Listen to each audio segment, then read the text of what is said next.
Ano ka naman napasok dito, Axel? Ayun nga, nung yung BL, wala akong idea sa BL. That time, pandemic siya, and then, ako kasi, gutom ako sa exposure. Kaya kahit anong audition, pinapasok ko ganyan.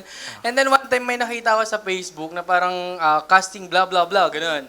And then minessage ko yung direct doon. And pwede po ba akong mag-auditions? Ganyan, ganyan. Pero before that, ang dami ko na ring reject doon sa mga BL na mga audition cast, Audition, gano'n. okay. Pero yung nagtiwala na yon, sige mag-audition ka, mag-send ka sa akin ng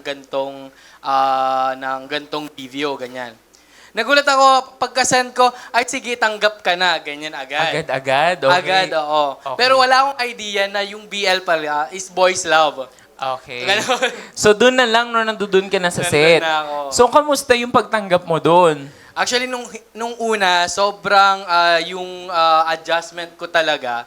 Dahil yun nga, hindi din ako ganun kagaling umarte pa. So, ang dami ko pang pinag-aralan. Ganun. Tapos yung mga ka-eksena mo, lalaki. So, actually, si Papa nga, hindi pa napapanood yun dahil hindi niya alam. Ngayon alam niya na. Oo, si Papa hindi niya pa napapanood. Hindi ko alam kung anong gagawin sa akin eh. Utang na tayo